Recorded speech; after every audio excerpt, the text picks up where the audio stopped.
Assalamualaikum warahmatullahi wabarakatuh. Halo Sobat Misteri Sunyi Mencekam. Kembali lagi kami hadir bersama Anda. Tentu seperti biasa kami akan menyuguhkan cerita-cerita misteri menarik.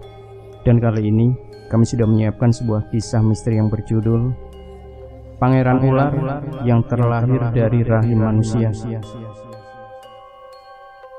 Namaku Melani yang menjadi seorang bidan di sebuah puskesmas yang berada di desa yang sangat terpencil. Singkat ceritanya, pada waktu itu ada pasienku yang bernama Ibu Siti. Dan Ibu Siti bercerita tentang masa-masa kehamilannya yang dianggap sangat tidak wajar.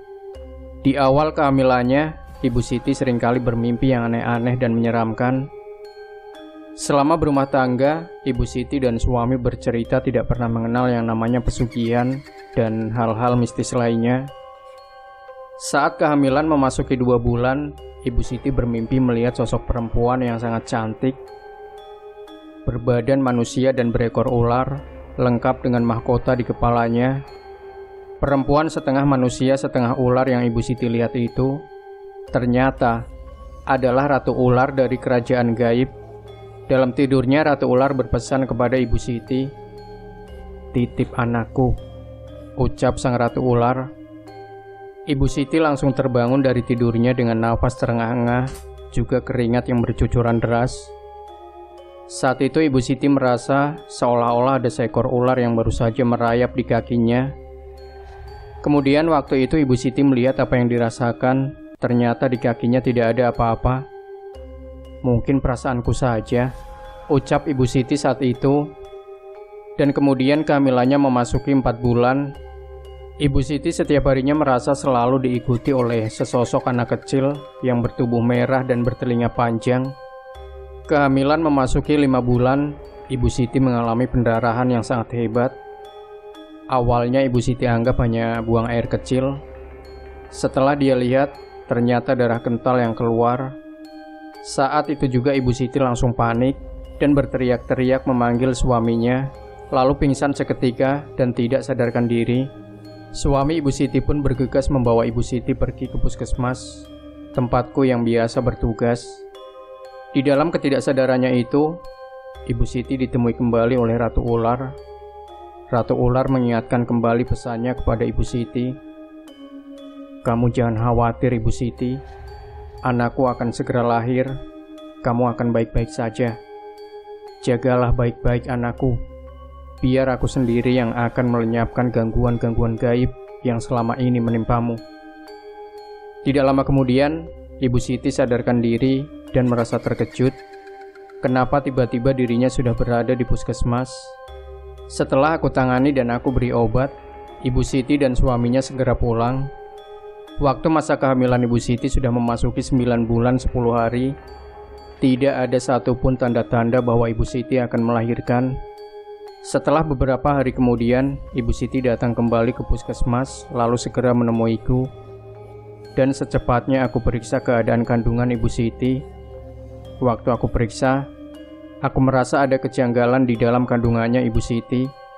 Saat aku mulai USG, aku tidak melihat sama sekali kaki dari sang bayi. Yang kulihat hanya ekor ular berukuran kecil. Dan kemudian pada saat itu, aku pun langsung sangat terkejut saat itu. Dalam kecemasanku, aku mencoba menenangkan diri sebisa mungkin. Aku tidak ingin Ibu Siti mengetahui kalau bayinya lahir nanti dalam keadaan tidaklah normal. Masuk kehamilan umur 10 bulan 23 hari. Di pagi hari itu Ibu Siti datang kembali menemuiku di puskesmas. Ibu Siti mengeluh sangat kesakitan di dalam kandungannya.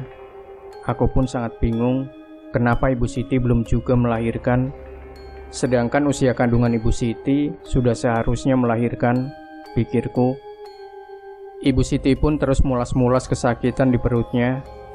Merasa sudah tidak tahan lagi untuk melahirkan, dan aku pun menyarankan Ibu Siti untuk sabar dan tetap tenang. Lalu aku menyuruh Ibu Siti untuk berjalan-jalan kecil di dalam ruangan persalinan. Waktu pun menunjukkan jam 18.00. Cuaca di luar sangat mendung. Tetapi anehnya di ruangan persalinan sangat panas waktu itu. Aku memperkirakan bahwa Ibu Siti akan melahirkan setelah bada maghrib berlalu. Di luar puskesmas, angin bertiup sangat kencang.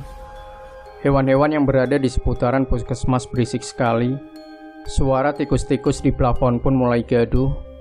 Saat itu aku sempat mendengar suara-suara yang aneh, yang tidak tahu datangnya dari mana. Konsentrasiku mulai terganggu, dan aku mulai merasakan tidak tenang. Dan kemudian Ibu Siti sudah mulai pendarahan, ketubannya pun sudah pecah.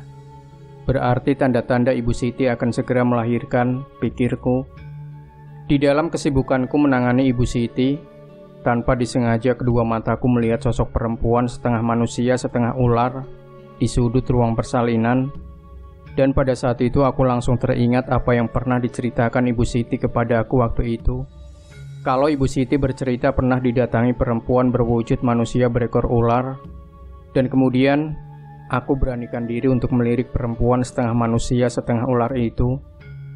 Aku perhatikan makhluk itu pun sangat cemas menunggu kelahiran bayi tersebut. Aku terus memberi semangat kepada Ibu Siti untuk tetap tenang dan jangan panik, lalu menyuruhnya untuk mengejan. Dan akhirnya, alhamdulillah, lahir bayi laki-laki yang mungil dan montok.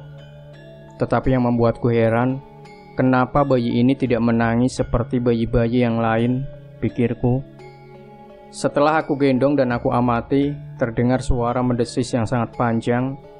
Hampir saja bayi itu terlepas dari tanganku, karena aku sangat terkejut. Ternyata lidah dari bayi itu bercabang dua. Aku perhatikan kembali bayi itu sedang asik menjulur-julurkan lidahnya dalam gendonganku. Aku gemetar dan sangat ketakutan. Segera aku letakkan bayi itu di box, dan belum hilang rasa ketakutanku. Aku melihat sosok manusia setengah ular itu menghampiri bayi tersebut, lalu menjilatinya. Manusia setengah ular itu menatapku tajam, seolah-olah berkata, "Biarlah aku yang mengurus anakku. Kamu urus saja Ibu Siti, biar dia sehat." Lalu aku pun segera menghampiri Ibu Siti dan mulai memeriksanya. Kedua mataku selalu tetap waspada mengawasi bayi Ibu Siti yang sedang digendong manusia setengah ular tersebut. Aku sangat khawatir kalau bayi Ibu Siti itu dibawa pergi perempuan setengah ular ini. Apa yang bisa aku perbuat dengan makhluk yang sangat mengerikan di hadapanku saat ini? Gumamku dalam hati. Kuamati suasana di luar puskesmas mulai tenang. Suara-suara hewan dan suara-suara aneh yang tadi kudengar telah hilang begitu saja. Aku mulai membersihkan sang bayi. Setelah selesai bayi itu kubersihkan, aku tidak melihat lagi kemana perginya perempuan setengah ular tadi. Hari pun berlalu, aku sudah melupakan kejadian persalinan yang sangat mengerikan bagiku saat itu.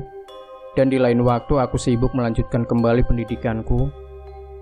Secara tidak sengaja hari raya Idul Fitri kemarin, aku bertemu kembali dengan Ibu Siti dan bayinya yang berlidah ular. Aku perhatikan bayi itu sangat tampan dan sehat. Usianya sudah mencapai 1 tahun. Rasa penasaranku belum hilang saat persalinan 1 tahun yang lalu yang dialami Ibu Siti. Aku pun meminta Ibu Siti memberikan anaknya kepadaku, dan langsung aku gendong. Lalu aku periksa anaknya. Kulihat kakinya normal-normal saja, seperti bayi manusia biasa, pikirku. Aku terus memeriksanya karena masih sangat penasaran. Lalu aku buka mulutnya lebar-lebar. Aku sangat terkejut. Ternyata anak itu ujung lidahnya masih bercabang 2. Kemudian aku kembalikan kepada Ibu Siti karena saya takut kalau anaknya tiba-tiba jatuh. Karena saya terkejut kalau anaknya Ibu Siti lidahnya bercabang 2. Dan waktu USG melihat ada ekor ular di dalam perut Ibu Siti. Dari 1 tahun yang lalu sampai saat ini yang membuatku penasaran sampai akhir ini. Demikian Sobat Misteri Sunyi Mencekam. Jangan lupa berikan komentar Anda, like, share video ini, subscribe channel Sunyi Mencekam, dan nantikan kembali cerita-cerita misteri terbaru dari kami. Wassalamualaikum warahmatullahi wabarakatuh.